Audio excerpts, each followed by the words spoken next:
Well, it's almost been a tale of two halves as we look at Cricbuzz Comm box here. We've had a flurry of boundaries in the power play, but after that, that just squeezed boundary from Raina, the only boundary outside the power play. Yeah, they've squeezed it quite nicely, the Kings. R Ashwin doing a good job himself, 1 for 11 from his two. It's been Andrew Ty that's been dispatched, and maybe that's because he's bowling to a couple of players that have seen a lot of him in Faf and Shane Watson in particular would have faced him many times in Australia and throughout the IPL. So maybe that's a slight excuse for Andrew Ty. Maybe they've seen all those different types of deliveries, but it's looking kind of like the slow pitch that we thought it was going to be, and we kind of think a score of around 160, 170 be what the Chennai Super Kings are chasing. Yeah, and if you look at that wicket that fell, I mean, you'd have to credit it to both the Ashwins. It was the captain who took the wicket, but it was the over before that, a brilliant over from Murugan Ashwin, that really set the wicket up.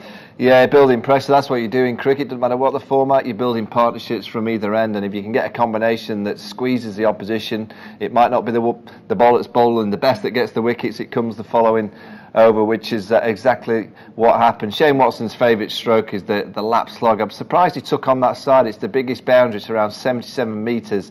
Big hit to take someone like Ravi Ashwin. And what Ashwin's doing to the right-handers, he's bowling that carrying ball, so taking it away from the right-handed batsman, so trying to make them fetch the ball onto the onside. So clever bowling from Ashwin.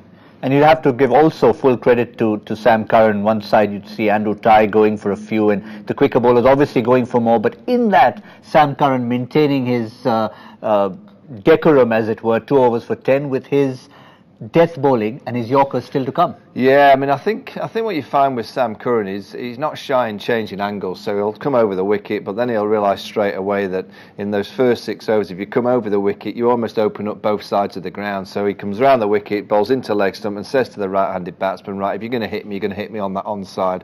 I'm not going to open up that offside field. I'm not going to create the angle. If you're going to hit me through the offside, you're going to have to make space by going through to the onside and kind of opening up, which might offer the opportunity of going through the gate for the bowled. So, you know, Sam Curran's a clever cricketer for such a young chap at such a young age.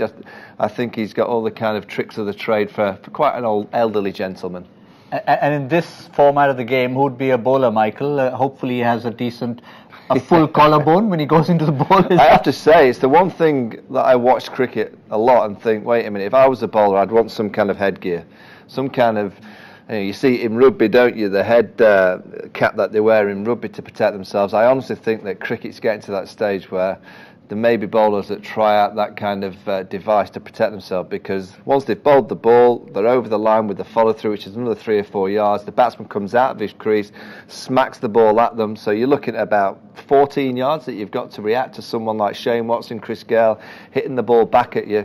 Maybe that's something that we'll see in cricket over the next few years. Someone will have to make it cool, because these players like to look the part as well. So a protective cap on the head for all the bowlers. Yeah. The person we can think of that comes to mind is Sunil Gavaskar with his skull cap, but he didn't worry too much about appearances. It was very ugly, that little shock of hair that stood out. Let's bring it back. Let's get it back for the bowlers. Nice and lightweight. Put a little chin strap on as well. They're not going to like that for the hair. They're not going to like that for their hair, but keep your hair on, folks. We need to get a prediction right now at this stage. I think you're looking good for the couch, finally. Super Coach, here I come. NPL Super Couch. He hasn't got it yet, Michael Vaughan, and he has his eye firmly on it, I can tell you, folks.